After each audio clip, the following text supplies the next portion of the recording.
आज तुम्ही सकाळी जर का पेपर वाचलात किंवा जेवताना चमचा वापरलात तर त्या पेपरचा जर का तुम्हाला फॉन्ट आठवला किंवा चमच्याचा आकार आठवला तर ते चांगलं डिझाईन नाही. एआयने घाबरून जाण्यासारखं काही नाहीये. माणसाची जी कल्पना शक्ती असते आणि माणसाची एम्पथी असते ती मशीनमध्ये नसते. कुठलीही जी स्किल्स असतात ती शिकवता येतात आणि शिकू शकता तुम्ही, पण प्रॉब्लेम सॉल्व्हिंग ॲप्टिट्यूड तो आतून यावा लागतो, तो असला पाहिजे. कला जी असते ती कलाकाराची स्वतःसाठी पहिले असते. डिझाईन हे पहिले दुसऱ्या लोकांसाठी असतं. वोटिंग मशीन्सनी जो काय आपल्या देशात फरक पडला, ती दिसायला अतिशय सुंदर असतील असं नाही, पण त्यांनी जो पॅराडाईम शिफ्ट झाला, बूथ कॅप्चरिंग व्हायचं, जे काय सगळं व्हायचं पूर्वी इलेक्शन्समध्ये, ते सगळं एका फटक्यात बंद झालं because of that voting machine. That is absolutely commendable.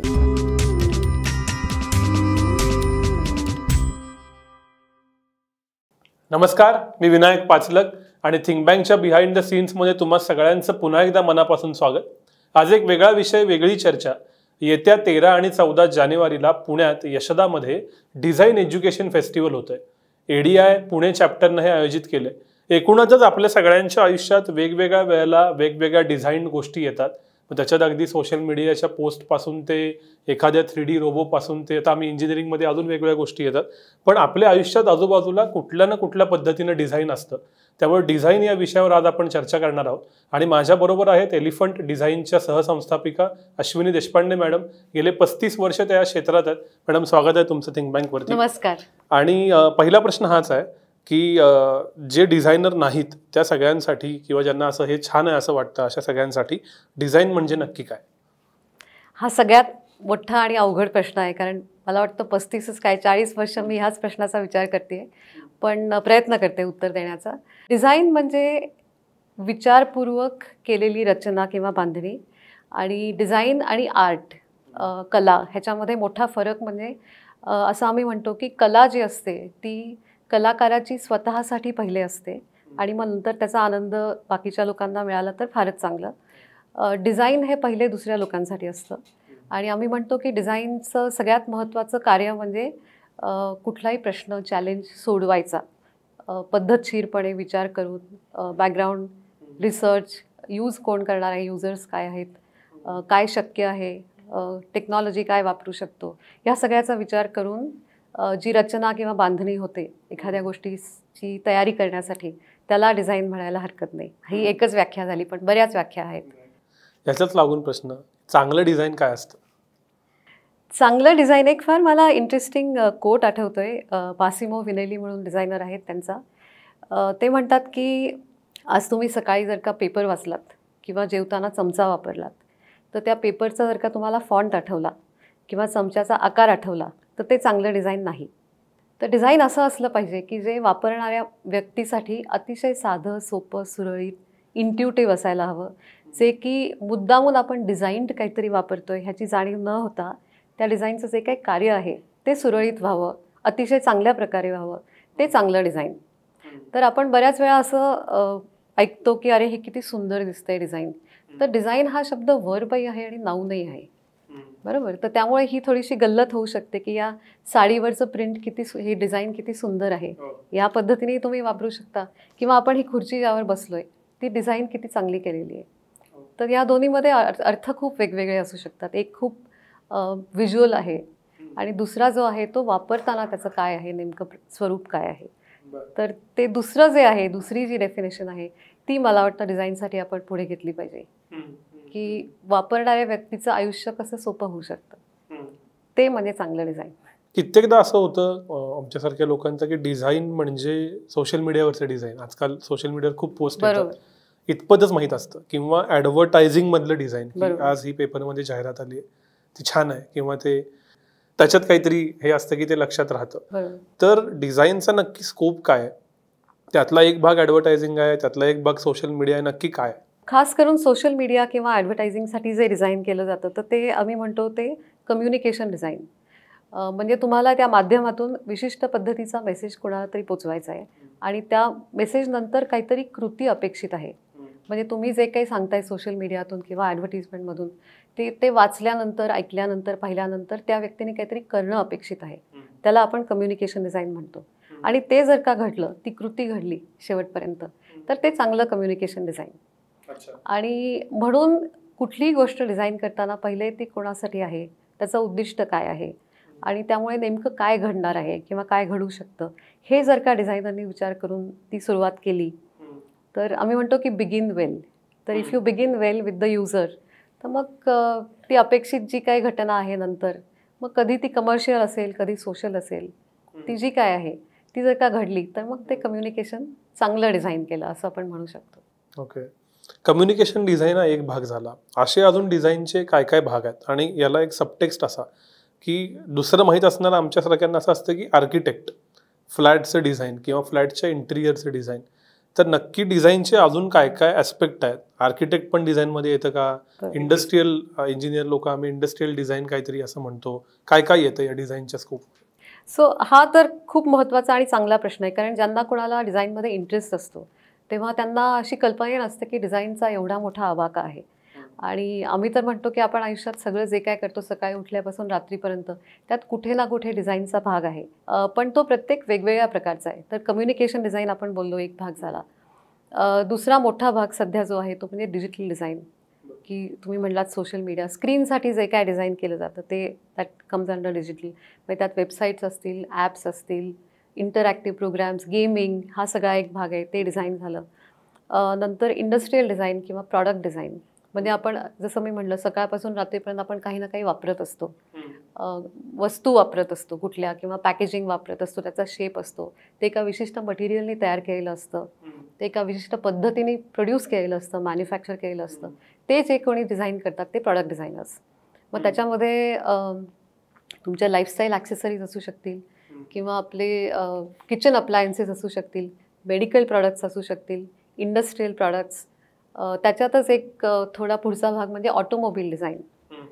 So all kinds of automobiles right from आता EVs आहेत तिथपासून ते यॉट्स एरोप्लेन्स डिफेन्स या सगळ्यासाठी जे डिझाईन लागतं ते पण इंडस्ट्रियल डिझाईनमध्ये येतं. तो एक मोठा भाग आहे ज्याच्यामध्ये तुम्ही 3D निर्मिती करता म्हणजे काहीतरी प्रत्यक्ष वस्तू घडते फक्त स्क्रीनवरती बघत नाही पण ती प्रत्यक्ष वस्तू आणि त्याची कॉम्प्लेक्सिटी अशी असते की ती जी माणसं ज्या व्यक्ती वापरणार असतात त्यांचा संपूर्ण विचार करून ती करायला लागते की समजा तुम्ही खेळणी तयार करत असाल टॉय डिझाईन असेल तर ती लहान मुलांसाठी सेफ कशी असतील ती वापरायला कशी असतील लहान मुलांचा हाताचा आकार काय असतो किंवा त्यांना काय वजन उचलण्याची क्षमता असते काय ते एकमेकांच्यात फिक्स करण्याची क्षमता लहान मुलांची वेगळी मोठ्यांची वेगळी तर तो सगळा विचार करून देतं. टॉय डिझाईन हे पण एक क्षेत्र आहे इंडस्ट्रियल डिझाईनमध्येच. नंतर सिरामिक डिझाईन म्हणून एक क्षेत्र आहे ज्याच्यामध्ये तुम्ही of course pottery cups pot saucers sanitary ware हे सगळं विशिष्ट मटेरियलमध्ये घडतं तो एक भाग आहे. फर्निचर डिझाईन ही पण एक महत्त्वाची स्ट्रीम आहे. जेव्हा मी डिझाईन शिकले तेव्हा इंटिरियर डिझाईन आणि फॅशन डिझाईन ह्या दोनच गोष्टी लोकांना माहिती होत्या कारण त्या प्रत्यक्ष दिसतात आणि त्याच्याशी ओळख होती लोकांची. पण ही बाकीच्या सगळ्या ज्या स्ट्रीम्स आहेत त्या पण खूप महत्त्वाच्या आहेत आणि त्या आपण रोज वापरतो. आणि मी म्हटलं त्याप्रमाणे की जी डिझाईन चांगली नसतात ती आपल्याला तेव्हा जाणवतात की अरे ही खुर्ची पाठ दुखती आहे. जेव्हा चांगली असते ते जे गुड डिझाईन असतं ते कधी कधी अनरेकग्नाइज्ड असतं आणि ते करायला डिझायनर्स लागतात ट्रेन डिझायनर्स. तुम्ही अनरेकग्नाइज म्हणलात म्हणून एक थोडासा डायजेस्ट करणारा प्रश्न की इंटिरियर डिझायनर पण फेमस असतात फॅशन डिझायनर पण फेमस असतात कम्युनिकेशन डिझायनर पण फेमस असतात आणि मग खूप लोक विशेषतः तरुण मुलं असतील की त्यांना ॲस्पायर करत असतील की मला असे इंटिरियर डिझायनर व्हायचं आहे किंवा ह्याच्यासारखं फॅशन डिझायनर व्हायचं आहे. पण ह्या ज्या हिडन डिझाईनच्या स्ट्रीम आहेत त्यांच्यातले कोणी ब्रँड्स होत नाहीत का आणि मुळात डिझायनर होणं म्हणजे नक्की काय? हा इंटरेस्टिंग भाग असा आहे की आम्ही म्हणजे सुरुवातीच्या काळातली जी फर्स्ट सेकंड जनरेशन डिझायनर्स म्हणजे आम्ही किंवा आमचे थोडे सिनियर्स हे आम्ही त्यावेळेला आपल्याकडे देशात 2च इन्स्टिट्यूट्स होत्या. एक म्हणजे नॅशनल इन्स्टिट्यूट ऑफ डिझाईन आणि दुसरी म्हणजे industrial design centre at IIT Mumbai. या दोन्ही इन्स्टिट्यूट्सची अशी फिलॉसॉफी होती त्या काळात जी गरज होती म्हणजे ज्या कारणासाठी डिझाईन इन्स्टिट्यूट्स चालू झाल्या होत्या. नेहरूंनी त्यावेळेला इंडस्ट्रियलायझेशन झालं तर मग त्यासाठी डिझाईनची गरज आहे म्हणून डिझाईन इन्स्टिट्यूट चालू केल्या वगैरे. तर तेव्हा थोडासा त्याला सोशलिस्ट अँगल होता.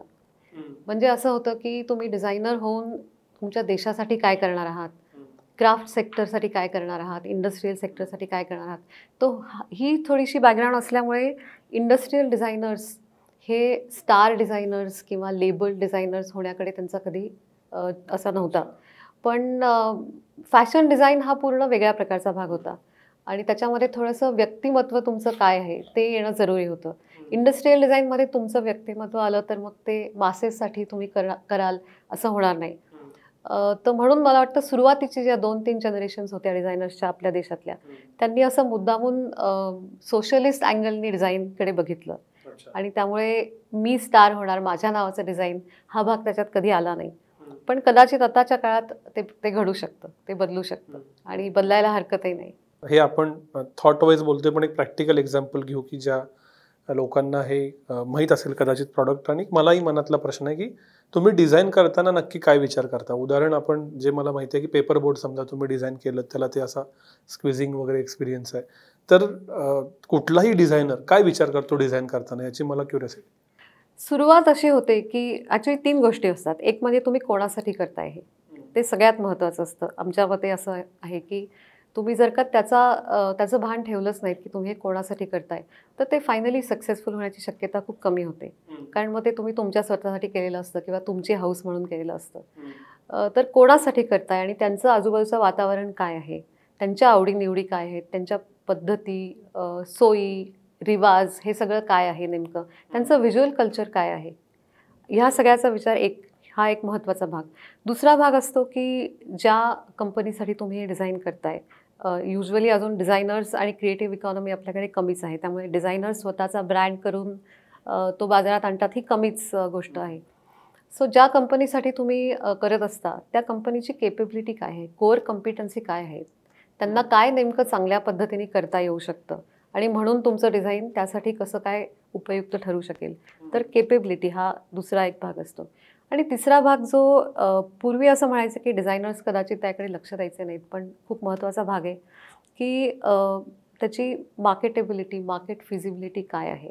म्हणजे तुम्ही जे काही डिझाईन करताय त्याच्यामागे जो काय खर्च होणार आहे शेवटी तुमच्या वापरणाऱ्या समुदायापर्यंत नेण्यासाठी, तो फिजिबल आहे का, त्या किमतीत जे करणार आहेत ते विकू शकणार आहेत का, तो ब्रँड किंवा ते प्रॉडक्ट किंवा ती वस्तू. ह्या 3 गोष्टी जर का तुम्ही कन्सिडर केल्या सुरुवातीलाच, म्हणजे सुरू करतानाच, आणि डिझायनर्सना हे ट्रेनिंग असतं की ह्या गोष्टींचा तुम्ही विचार करून मगच तुम्ही पेपरवरती पेन्सिल ठेवा.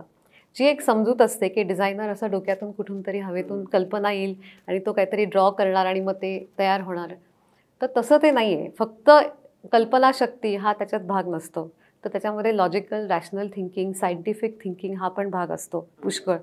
आणि दुर्दैवाने तो विशेष कोणाच्या समोर येत नाही. लोकांची समजूत असते की मला खूप छान ड्रॉइंग करता आलं की मला डिझाईन करता येईल. आमच्याकडे खूप आईवडील येतात आणि म्हणतात की माझ्या मुलीचं ड्रॉइंग खूप छान आहे, त्यांना डिझायनर होता येईल का. तर तेव्हा हा भाग जो असतो लॉजिकल, रॅशनल, तो कुठे बोलला जात नाही किंवा लक्षात घेतला जात नाही, पण तो पण खूप महत्त्वाचा असतो. हेच थोडं एक्सटेंड करतो की स्किल काय लागतात डिझायनर व्हायला. उदाहरणार्थ रायटर, तर चांगलं सुचल्यावर रायटर होतो, कॉपी रायटर होतो, मग तो कदाचित कॅम्पेन लाईन लिहील किंवा कादंबरी लिहील. असे काय स्किल आहेत की ज्यांना डिझायनर होता येतं जनरल. मी जिथे डिझाईन शिकले तिथे आमच्याकडे असं सांगितलं जायचं की स्किल्स कॅन बी टॉट. त्यामुळे जी समजूत असते की ड्रॉइंग चांगलं असलं की तुम्ही चांगले डिझायनर व्हाल, तर तसं खरं म्हणजे काही नाही आहे. ड्रॉइंग हे एक स्किल आहे, ते शिकू शकता तुम्ही. कुठलीही जी स्किल्स असतात ती शिकवता येतात आणि शिकू शकता तुम्ही. ॲप्टिट्यूड ही जी गोष्ट असते, प्रॉब्लेम सॉल्विंग ॲप्टिट्यूड, तो आतून यावा लागतो, तो असला पाहिजे. क्युरिओसिटी की एखादी गोष्ट चुकीची दिसते ती मी नीट कशी करू शकेन. किंवा आपण साधं म्हणतो, आत्ता आपण पायऱ्या चढवण्याला किती पायऱ्या होत्या आणि सगळ्या पायऱ्यांची उंची एकसारखी होती का, नसली तर का नसेल, काय नेमकं झालं असेल की एका पायरीची उंची लांब होती. तर ह्या सगळ्या ज्या गोष्टी असतात ती ॲप्टिट्यूड असते. लहानपणापासून ती जर का तुम्ही डेव्हलप करत गेलात मुलांच्यामध्ये, तर त्यांना एक कुठलाही प्रॉब्लेम दिसला, डिझाईनचाच असा नाही कुठलाही आयुष्यातला, तो सोडवण्याची त्यांना इच्छा व्हायला लागते. आणि तो ॲप्टिट्यूड हा सगळ्यात महत्त्वाचा आहे डिझायनरसाठी. स्किल्स हा सगळ्यात महत्त्वाचा भाग नाही, असं माझं तरी मत आहे. कारण माझं स्वतःचं ड्रॉइंग फार उत्तम होतं असं नाही, आय कुड ड्रॉ, पण ड्रॉइंगचं स्किल शिकता आलं. पण कल्पनाशक्ती किंवा ती कल्पनाशक्ती योग्य वेळेला वापरायची कशी, ती कर्व कशी करायची, कारण वाईल्ड इमॅजिनेशन ह्याला पण काही अर्थ नाही. तर ते इमॅजिनेशन बरोबर मोजकं कसं असावं आणि त्यामुळे तो प्रॉब्लेम सॉल्व्ह कसा व्हावा आणि तो प्रॅक्टिकल कसा असावा, हे सगळं करण्याचा जो ॲप्टिट्यूड असतो तो पाहिजे. तेव्हा तुम्ही डिझायनर होऊ शकता, बाकी सगळं शिकू शकता. हे सगळं डिझाईन आणि डिझायनरबद्दल झालं.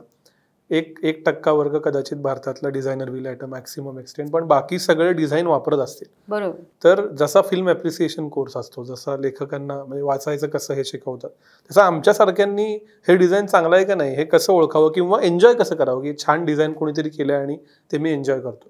ही कल्पना खूप चांगली आहे. By the way design appreciation course करायला पाहिजे आणि मला वाटतं या सगळ्या इन्स्टिट्यूट्स ज्या आपल्या पुण्यामध्येच खूप इन्स्टिट्यूट्स आहेत त्यांच्याकडे पण हरकत नाही. तर हा चांगला मुद्दा आहे की कसं म्हणजे जे डिझायनर्स नाही आहेत त्यांना कसं अप्रिशिएट करता यावं. तर 1-2 प्रश्न, अगदी सोपे प्रश्न, म्हणजे बऱ्याच डिझायनर्सने हे म्हणलेलं आहे की स्टीव्ह जॉब्स हॅज सेड की it's not how it looks but also how it works. तर जे एखादी गोष्ट पाहिल्यावर पटकन जे मनात येतं की अरे हे खूप चांगलं डिझाईन आहे, तर ते तुम्ही वापरून पहा आधी, आणि वापरायला ते योग्य आहे का, हा दुसरा प्रश्न झाला. आणि तिसरा असा आहे की त्या जो की आता आपण म्हणजे आमच्या वेळेला ते शिकवत नव्हते, पण आता हे शिकवणं आवश्यक आहे की, आणि सगळ्यांनी विचारणंही आवश्यक आहे की ह्या डिझाईनमुळे किंवा ह्या वस्तूमुळे किंवा सर्व्हिस जे काय असेल त्याच्यामुळे आपल्या जगाचं काय होतं आहे, जगाला काय तोटा होतो आहे, फायदा होतो आहे, are we even thinking about sustainability, environment, हा तिसरा महत्त्वाचा प्रश्न आता आला पाहिजे. So not it has to look good, it has to perform well, and it has to be good for the world. ह्या 3 गोष्टी, हे इतके 3 सोपे प्रश्न आहेत, ते तुम्ही विचारून पहा. कुठल्याही गोष्टीकडे बघा, कॅमेऱ्याकडे बघा, लाईट आहे तिथे बघा, खुर्ची बघा, हे 3 प्रश्न विचारून पाहिले तर ते चांगलं डिझाईन आहे की नाही ह्याचं उत्तर तुम्ही कोणीही देऊ शकाल. यालाच एक्सटेंड करणारा प्रश्न एक, तुमच्या मते आजूबाजूला छान डिझाईन आजपर्यंत झालेली की ज्याला तुम्ही असं म्हणता की हे लँडमार्क डिझाईन होतं किंवा यानं काहीतरी ट्रेंड सेट केला, अशी काय उदाहरणं? अगदी क्लिशेड उत्तर आहे. So Apple products. जरी सगळ्यांनी जगातल्या त्या ॲपल प्रॉडक्ट्सबद्दल बोलून झालेलं आहे आणि सगळ्यांनी ती पाहिली आहेत आणि सगळ्यांनी त्याच्यावर टीकाही करून झालेली आहे, तरी मला अगदी सुरुवातीचं ॲपल कम्प्युटर आठवतो. AC2 नावाचं एक मशीन होतं, आणि तेव्हा आम्ही दुसरे जे म्हणजे भरपूर प्रॉम्प्ट आणि कमांड देऊन जे कम्प्युटर्स असायचे ते पाहिले होते इन्स्टिट्यूटमध्ये. सुरुवात होती अगदी, म्हणजे लेट 80sची गोष्ट आहे. एकीकडे ते कम्प्युटर होते की ज्याला की नुसतं एक डॅश आणि डॉट येण्यासाठी 8-10 कमांड्स द्यायला लागायच्या आणि 20 मिनटं थांबावं लागायचं. आणि त्याच्यानंतर त्याच्या शेजारीच हा AC2 कम्प्युटर आला, आणि म्हणजे अक्षरशः पॅराडाईम शिफ्ट ज्याला म्हणतात, तसं डिझायनर्सना वाटायला लागलं की अरे आपल्याला कोडिंग किंवा हे सगळं न शिकता जर का आपण ड्रॉइंग करू शकलो आणि ते जर का प्रत्यक्षात स्क्रीनवरती जे काय आपल्याला हवं आहे ते इतक्या सोप्या पद्धतीने होऊ शकतं, तर म्हणजे Apple incidentally became what it became. पण मला वाटतं की माझ्या मनात तो जो पॅराडाईम शिफ्ट मी पाहिला तेव्हा मला वाटलं की अरे this is going to change the world. आणि अर्थात प्रत्येक design cannot change the world, प्रत्येक डिझाईनची अशी क्षमताही नसते आणि गरजही नसते, पण मला वाटतं ॲपल प्रॉडक्ट्स एकानंतर एक त्यांनी करत गेले. दुसरं एक अतिशय माझं आवडतं उदाहरण आहे, आपल्या जवळचं आहे, वोटिंग मशीन्स जी भारतात झाली आणि जी IDC मधल्या प्रोफेसर्सच्या डिझाईन सहयोगाने झालेली आहेत. तर मला वाटतं वोटिंग मशीन्सनी जो काय आपल्या देशात फरक पडला, ती दिसायला अतिशय सुंदर असतील असं नाही, इनफॅक्ट ती त्यांची गरजही नव्हती, पण त्यांनी जो पॅराडाईम शिफ्ट झाला, जी अनेक जंगलं कापून tons and tons of paper use to be use, लोक इथून तिथे बसनी पेट्या घेऊन जायचे, बूथ कॅप्चरिंग व्हायचं, जे काय सगळं व्हायचं पूर्वी इलेक्शन्समध्ये, ते सगळं एका फटक्यात बंद झालं, आणि बिलियन लोकांसाठी. म्हणजे तो जो पॅराडाईम शिफ्ट झाला डिझाईनमुळे, because of that voting machine, मला वाटतं दॅट इज ॲब्सल्युटली कमेंडेबल. असं जगात कुठेही एवढ्या मोठ्या प्रमाणावर घडलेलं नसेल. So that has change the life. आणि छोटी छोटी उदाहरणं आहेत आपल्याकडे. एक लहानपणचं आठवते मला, फॅमिली प्लॅनिंगचा एक ट्रँगल, एक सिम्बल असायचा, आणि तो एक सगळीकडे भिंतीवरती दिसायचा, चित्र काढलेलं, आणि दुसरं असायचं there was eradication campaign for smallpox, तर देवीचा रोगी कळवा आणि असं. तर तेव्हा मला त्या कम्युनिकेशनची पॉवर कळत नव्हती, मला वाटायचं हे भिंतीवरती काय घाण करून ठेवले, कोण काय करतंय. पण आता जाऊन 30, 40, 50 वर्ष झाल्यावर लक्षात येतं आहे की त्यावेळेला जे कम्युनिकेशन त्या माध्यमातून, जे माध्यम अवेलेबल होतं, त्यावेळेला टेलिव्हिजन पण नव्हता, ते त्या माध्यमातून व्हिज्युअल कम्युनिकेशन जे केलं ते आजसुद्धा त्याचा आपल्याला इम्पॅक्ट दिसतोय. तर म्हणून असं दरवेळेला आपण डिझाईन सुंदरच दिसलं पाहिजे असं नाही, पण त्याचा इम्पॅक्ट होतोय की नाही, आणि इम्पॅक्ट होत असेल योग्य पद्धतीने, तर ते डिझाईन माझ्या मते उत्कृष्ट डिझाईन आहे आणि अशी ही जी काही उदाहरणं आहेत ती कायम मनात आहेत माझ्या. हे फार भारी EVM हे फार भारी डिझाईन आहे हे मलाही आत्ताच रिअलाईज झालं. असं कधी होतं का आणि तुमच्या वैयक्तिक 35 वर्षाच्या अनुभवात की तुम्हाला वाटतं की हे भारी डिझाईन झालंय पण प्रत्यक्षात त्याला जो रिस्पॉन्स हवा, कारण you are doing it for somebody, तो होत नाही? असं होतं ना, पुष्कळ वेळा होतं. आता एवढी वर्ष झालीत आणि एवढ्या प्रकारची डिझाईन झालीत की असं होतं. आणि वेगवेगळ्या कारणाने होतं. कधी कधी डिझायनर्सनी जे लोक वापरणार आहेत त्यांची जी काही म्हणजे आयडियालॉजी असते ती मिसजज केलेली असते की तुम्हाला कळलंच नाही त्यांना काय हवं आहे आणि काय नाही. किंवा कधी असं होतं की ते ज्या पद्धतीने पोचायला हवं होतं मार्केटमध्ये त्या पद्धतीने पोचलंच नाही. कधी असं होतं की ते मटेरियल त्या ज्या पद्धतीने रिॲक्ट करायला हवं तसं झालंच नाही. कधी असं होतं की भाषा, आपल्याला वाटलं की ही भाषा खूप आपल्या पद्धतीने चांगली झालेली आहे पण ती डोक्यावरून गेली कधी, किंवा ती फारच साधी झाली. अशी पुष्कळ उदाहरणं आहेत आणि असं घडतं. मला हा प्रश्न बऱ्याच वेळा विचारतात की तुम्ही failure, designers how do they take failure? तर designers have a failure every single day. कारण आम्ही जेव्हा डिझाईन करतो तेव्हा कुठल्याही गोष्टीची 2 किंवा 3 ऑप्शन्स दाखवली जातात आणि त्यातलं एक ऑप्शन पुढे जातं आणि 2 जात नाहीत. ती 2 फेल होतात आणि रोजच ते फेल्युअर असतं आणि that is the only way to learn. There is no other school of design. एकदा तुम्ही डिझाईन स्कूलमधून बाहेर पडलात की हेच शिक्षण असतं की काय चालतंय आणि काय नाही. That's it. सो 35 वर्षात तुम्ही केलेलं आणि तुम्हाला आवडलेले डिझाईन्स कुठले होते? काही केस स्टडीज? हे म्हणजे ते आईला विचारतात ना कुठलं मूल आवडतं तर अवघड आहे हे. पण तुम्ही म्हटलात ते पेपर बोटचं उदाहरण आहे आणि अशी जी सगळी उदाहरणं आहेत मी सांगू शकते ती म्हणजे आम्ही आता सिम्फनी कूलर्स बरोबर काम करतो. पण जवळजवळ 30-32 वर्ष त्यांच्याबरोबर आम्ही काम करतो. त्यांचे सगळे कूलर्स आमच्याकडे डिझाईन झालेत. किंवा पेपर बोट आता आम्ही 10 वर्ष त्यांच्याबरोबर काम करतोय. तर जिथे जिथे हे डिझाईन आवडीचं आहे असं मी तुम्हाला सांगेन, तिथे तिथे त्याची बॅकग्राऊंड खूप महत्त्वाची आहे की जिथे त्या क्लायंट टीमनी विश्वास ठेवला डिझाईन टीमवरती आणि एक्सपेरिमेंट करायला, ॲडव्हेंचर करायला ते आमच्याबरोबर उडी मारली. जिथे जिथे असं घडलं की आपण काहीतरी वेगळं करून दाखवू, सगळेच क्लायंट्स येऊन म्हणतात की आपण वेगळं काहीतरी करून दाखवू, पण ते वेगळं करायला थोडंसं धाडस लागतं आणि ते धाडस फक्त डिझायनर्सनी दाखवून उपयोग नसतो. ते धाडस सगळ्या पद्धतीने असायला हवं. म्हणजे त्या ब्रँड ओनरनी पण करायला हवं, डिझायनरनी करायला हवं आणि युजरनी पण करायला हवं. तिघांनी केलं धाडस समजा तरच काहीतरी वेगळं घडू शकतं. तर paper boat definitely was one of them. ते स्टार्टअप होते, त्यांच्याकडे काहीही बजेट नव्हतं पण तरी त्यांनी खूप मोठी उडी घेऊन डिफरन्शिएशन केलं. वेगळ्या पद्धतीचं नाव आम्ही त्यांना सुचवलं, ते त्यांनी ॲक्सेप्ट केलं आणि ते त्याच्याबरोबर फर्म राहिले की इन्व्हेस्टर्सनी सुद्धा त्यांना प्रश्न विचारले की हे तुम्ही काय करताय, पण they had the belief. Similarly symphony. So जिथे जिथे असं नवीन करून दाखवू, वेगळं करून दाखवू असं जिथे जिथे कुठे होतं आणि ते क्लायंट्स पण त्या पद्धतीने वागतात, तर those are the favourite projects for sure. आत्ता रिसेंटली आम्ही एक खूप इंटरेस्टिंग प्रोजेक्ट केलं, 360 डिग्री एक्सपिरियन्स ऑफ व्हॅटिकन असं आम्ही एक प्रोजेक्ट केलं which opened in Los Angeles. It is for the western audience की ज्यांना व्हॅटिकनला जाता येत नाही पण इच्छा आहे आणि काय आहे ते बघावं.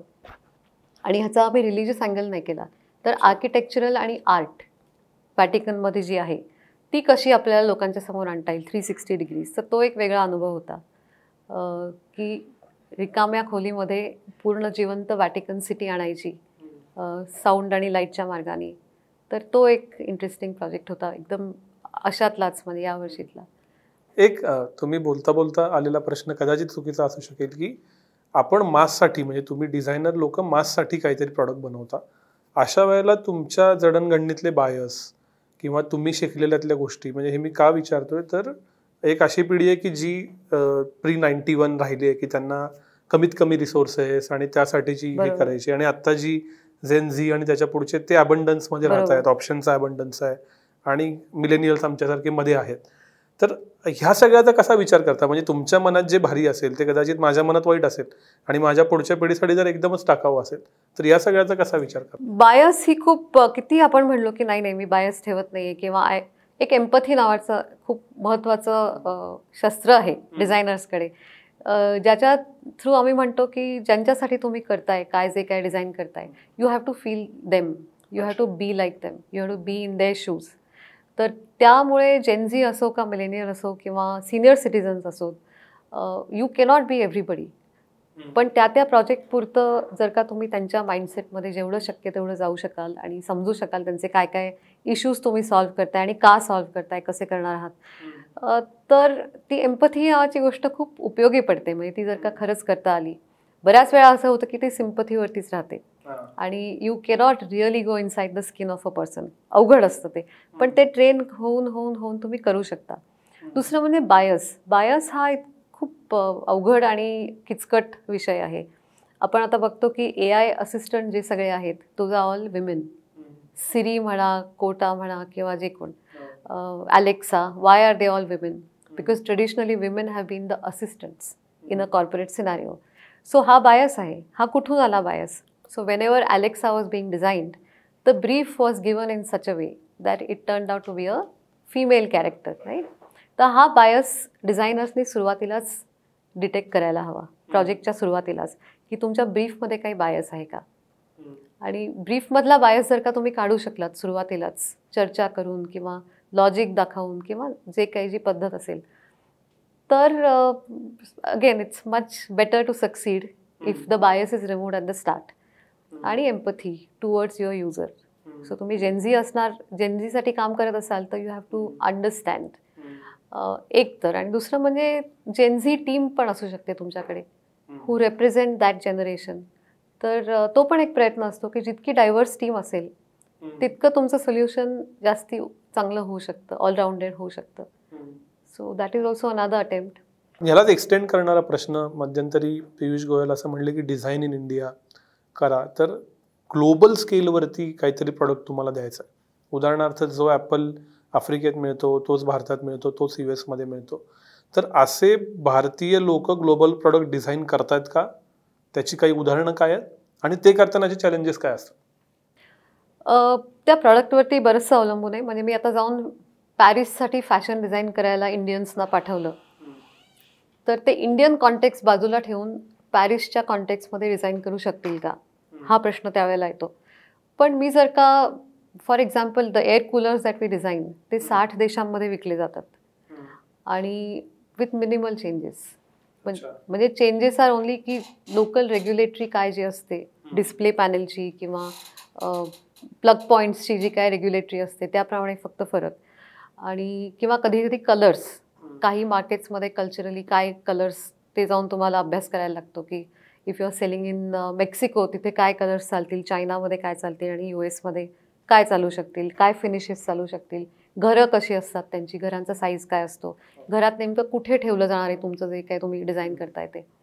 तर ते जिथे कल्चरल कॉन्टेक्स्टची गरज असते ती तुम्हाला जाऊन अभ्यास करणं आवश्यक आहे. ते तुम्ही इथे बसून म्हणू शकत नाही की तो एअर कूलर कुठेही तुम्ही बटन ऑन केलं तरी थंड हवा देणारच आहे, तर मी कशाला तिथे जाऊ, तसं नाही करता येत. तर ती जी काय थोडीफार बॅकग्राऊंड असते ती करावीच लागते, तो फरक करावा लागतो. भारतातले खूप लोक ह्या स्टेजमध्ये आहेत की they are designing products for the world, software for the world, apps for the world. तर हे आता सर्रास झालेलं आहे. पण तरीही काही काही गोष्टी अशा आहेत की ज्यांना खूप मोठा कल्चरल नुआन्स लागतो.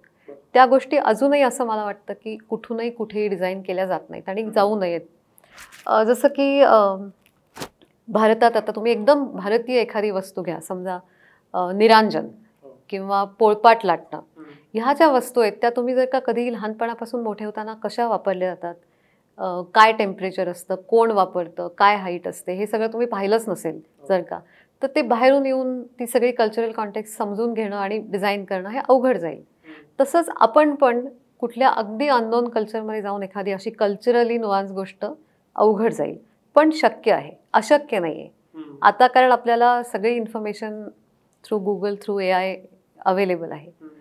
पण मला अजूनही असं वाटतं की ज्या खूप विशिष्ट संस्कृतीच्या गोष्टी असतील त्या तिथल्याच लोकांनी डिझाईन कराव्यात. बाकी सगळ्या medical devices you can design for around the world, appliances you can design for around the world, पण इलस्ट्रेशन्स, भाषा जिथे लागते त्या गोष्टी थोड्या लोकल नॉलेज आवश्यक आहे.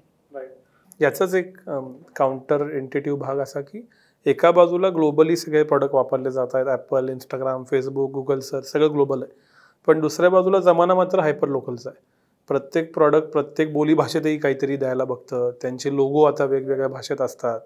तर हे जे हायपर लोकलायझेशन आहे, एकाच वेळी कदाचित मी एक ग्लोबल प्रॉडक्ट वापरतोय पण कोल्हापुरात मिळणारं एक दुसरी कुठली तरी सर्व्हिस आणि पुण्यातली सर्व्हिस वेगळी आहे, ह्याला कसं टॅकल करता? ॲक्च्युली भारतात आपण असे आहोत ना की आपण एकाच वेळेला इतक्या देशांमध्ये राहतोय, त्यामुळे आपल्याला हे सगळ्यात सोपं आहे. मी बाहेर जाऊन जेव्हा एखाद्या छोट्या देशात बघते की त्यांना हे त्यांच्या कल्पनाशक्तीच्या बाहेर आहे की 2 भाषा तुम्ही कसे बोलू शकता किंवा टाईप करू शकता किंवा लिहू शकता, वाचू शकता, 3 भाषा इझिली समजू शकतात, हे त्यांच्या कल्पनाशक्तीच्या बाहेर आहे. पण आपल्याकडे हे प्रत्येक तुम्ही कोणाशीही बोला, त्यांना 2 किंवा 3 भाषा वाचता आणि लिहिता येतातच. तर we are use to living in multiplicity. So Indians are use to living in multiplicity. So local pride खूप मोठी आहे एकीकडे. मी माझ्या भाषेतच माझ्या अगदी जवळच्या मित्रमैत्रिणींना मेसेज लिहिणार आणि त्याच वेळेला मी अजून इन पॅरलल माझ्या अमेरिकेतल्या क्लायंटबरोबर चॅट चालू असेल, तो प्रोफेशनल चालू असेल. आपण हे असं करू शकतो आणि मला वाटतं की हीच सगळ्यात आपल्या सक्सेसची म्हणतात ना, भारतीयांना एवढा मोठा सक्सेस बाहेर का मिळतो, तर आपल्याला त्याच्यातच राहण्याची सवय, त्यातच आपण मोठे झालो. मल्टिप्लिसिटी हा आपला सगळ्यात मोठा व्हर्च्यू आहे. तर आपल्याला वेगळं काही करावं लागत नाही, आपण तसेच मोठे झालेलो.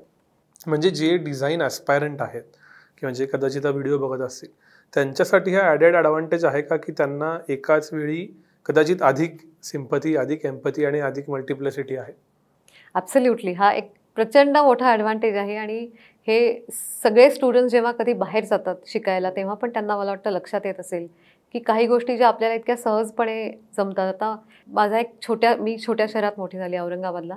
तिथे माझा एक मित्र आहे, तो म्हणायचा की आपण जेव्हा मोठ्या शहरात जातो तर एक मोठा फरक आहे आणि बरेच छोट्या शहरातले लोक मोठ्या शहरात जाऊन सक्सेसफुल होतात. तर काय असेल कारण?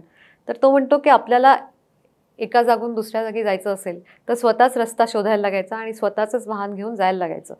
आपल्याला पब्लिक ट्रान्सपोर्ट नावाची गोष्ट नव्हती. तसंच आयुष्यात आहे. तुम्हाला डेस्टिनेशन जर का माहिती असेल तर तुम्ही स्वतःच कसे जाल ते तुम्हाला माहिती असतं, कारण दुसरी कुठूनही मदत होण्याची शक्यता नसते. तसं भारतीयांचं आहे.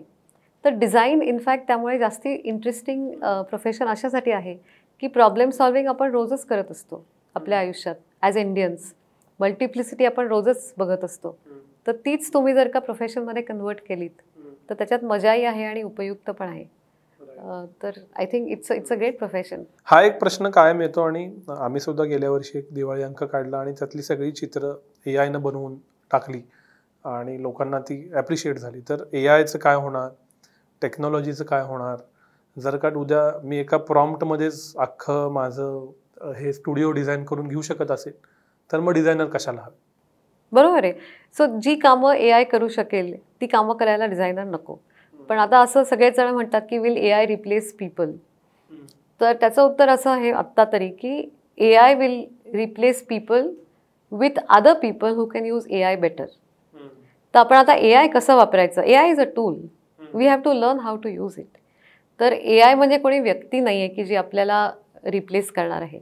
AI हे जे टूल आहे, तर जसं की गुगल आलं त्यावेळेला असं सगळे म्हणले की मग तुम्ही रिसर्च करण्यात काय अर्थच नाही, मग तुम्ही डॉक्टरेट कशाला करणार, कारण प्रत्येक गोष्टीचं ज्ञान तुमच्याकडे गुगलमध्ये आहे. पण असं झालं नाही, कारण scientific discovery steel kept happening. बरोबर. किंवा जेव्हा DTP आलं, डेस्कटॉप पब्लिशिंग आलं, तेव्हा सगळे म्हणायला लागले की आता डिझायनर्सची गरज नाही किंवा आता मॅगझिन डिझाईन करण्याची गरज नाही, बुक डिझाईनची गरज नाही, टायपिस्टची गरज नाही वगैरे वगैरे. पण असं घडलं नाही. It became a tool for communication. So AI is a tool for design आणि I think we have to just learn to harness that tool and ride on it. तर मला वाटतं आता डिझाईन इन्स्टिट्यूट्स आणि डिझाईन एज्युकेशनमध्ये how to use AI for impact in design हा एक नक्कीच सब्जेक्ट आला पाहिजे. पण AIने घाबरून जाण्यासारखं काही नाही आहे. AI is not going to replace anybody. माणसाची जी कल्पनाशक्ती असते आणि माणसात जी एम्पथी असते ती मशीनमध्ये नसते. तर मग आपण हे घाबरून जाण्याचं काही कारण नाही. We just have to learn to use it. याच्यावरून सुचलेला प्रश्न की जसं AI वापरून कुणीही निदान बेसिक काहीतरी घेऊ शकतं, तसं डिझायनर कोण होऊ शकतं? म्हणजे डिझाईन 2 गोष्टी, एक प्रॅक्टिकली डिझाईन करणं आणि दुसरं डिझाईन प्रोफेशन म्हणून निवडणं आणि त्यासाठी शिकणं. हे कोण करू शकतं? प्रत्येकजण करू शकतो?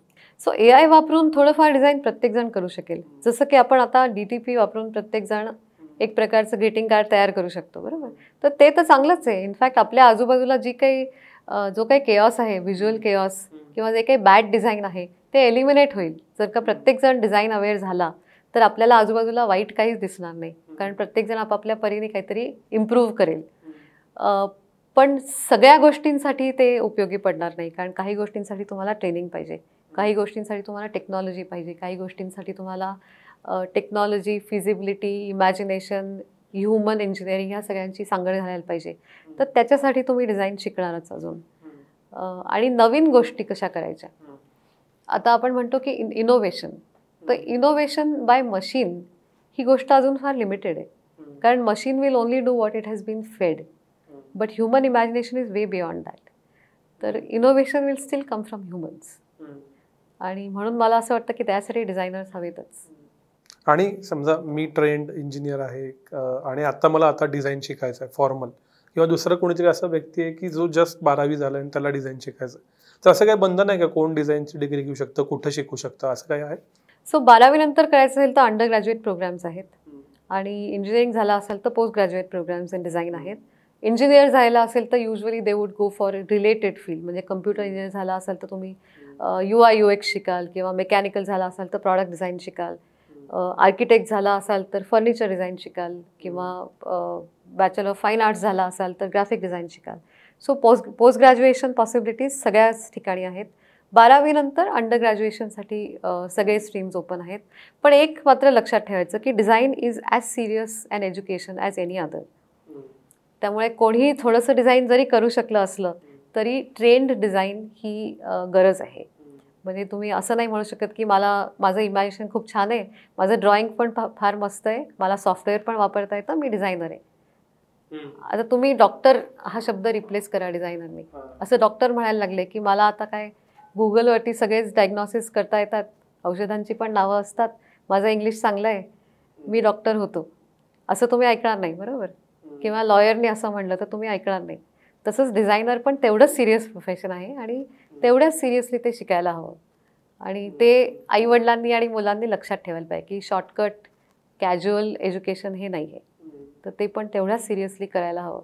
मुलाखतीतला पेनल्टिमेट प्रश्न शेवटाकडे येताना की तुम्ही जसं आधीच्या उत्तरात म्हणलात की खूप कंटेंट ओव्हरलोड आहे, मी आज दिवसभरामध्ये नकळत 100-1 रील बघतो, माझा अटेन्शन स्पॅन 1 मिनिटाहून कमी झाला आहे, आणि मला 500 रुपयामध्ये सोशल मीडियाचं डिझाईन करून मिळतं आज घडीला.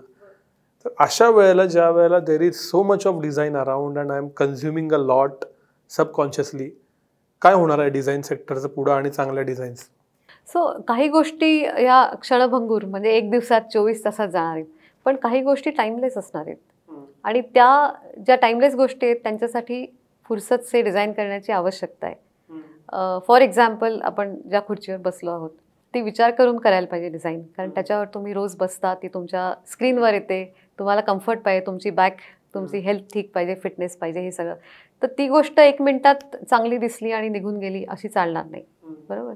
किंवा मेडिकल डिव्हाइसेस आहेत, किंवा वेबसाईट्स आहेत की जे प्लॅटफॉर्म्स, फॉर एक्झाम्पल आपला डिजी यात्रा या टाईपचे जे प्लॅटफॉर्म्स आहेत की जे they seriously make a difference to the country, किंवा बीम, ह्या ज्या गोष्टी आहेत की ज्या लाखो करोडो लोकांच्या आयुष्यात बदल घडवून आणतात, त्या गोष्टी खूप विचारपूर्वक, पद्धतशीर आणि डिझायनर्सच्या सहयोगाने, फक्त डिझायनर्स जग बदलू शकत नाहीत, पण डिझायनर्स त्यात पुढाकार घेऊ शकतात.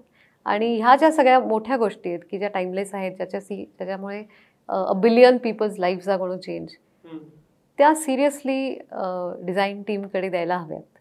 आणि ज्या 24 तासाचं रील आहे तर त्याच्यासाठी अमेचर इज फाईन.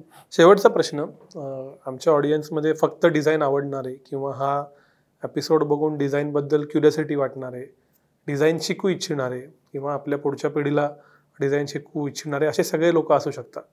या सगळ्यांना एक कॉमन टेक अवे, एक एक्सपिरियन्स डिझायनर म्हणून, ADI सगळ्या डिझाईन फ्रॅटर्निटीच्या प्रतिनिधी म्हणून काय सांगा?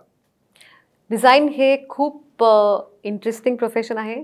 मला वाटतं फार कमी प्रोफेशन अशी असतील की ज्यात 35 वर्षानंतर कोणीतरी म्हणेल की अरे मी सोमवारची वाट पाहते, मला उद्या काय करायला मिळेल माहीत नाही, I am looking forward to it.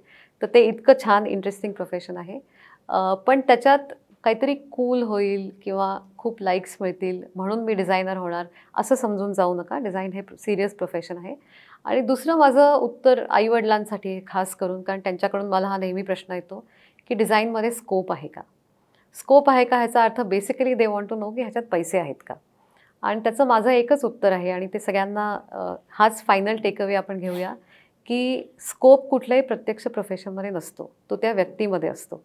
जेवढे सक्सेसफुल डिझायनर्स आहेत तेवढेच अनसक्सेसफुल असतील, जेवढे सक्सेसफुल डॉक्टर्स आहेत तेवढेच अनसक्सेसफुल असतील. तर ती व्यक्ती किती पॅशनेटली एखादी गोष्ट करते आहे, किती कन्सिस्टंटली करते आहे आणि काय त्यांची शेवटी इच्छा आहे की काय आपण व्हावं, do your best every day, त्यावर तुम्ही काय तुमचा स्कोप, तुम्हाला काय मिळणार, म्हणजे प्रतिष्ठा, पैसा, जे काय तुम्हाला हवं असेल ते त्यावर अवलंबून आहे, ते प्रोफेशनवर नाही. तर डिझाईन हे त्याप्रमाणेच तुम्ही लक्षात घेतलं पाहिजे की there is success if it is inside you. You can make success of anything. It's not just design. So make success of it if you have it in you. Yes, thank you very much. Design आमच्या आजूबाजूला असतं पण त्याच्याकडे आम्ही कदाचित डिझाईनच्या नजरेनं बघत नाही. या एपिसोडच्या निमित्तानं आम्ही जास्त कॉन्शियसली आजूबाजूला बघू शकू, त्याचा प्रयत्न करू शकू. तुम्ही वेळ दिलात आणि डिझाईन क्षेत्राबद्दल आम्हाला इन्साइट्स दिलेत त्याबद्दल खूप खूप आभार. Thank you. Thank you.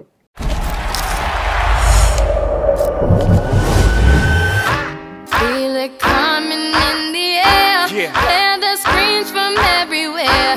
I'm addicted to the thrill. I'm ready. It's a dangerous love affair. Can't be scared when it goes down. Got a problem? Tell me now. Only thing that's on my mind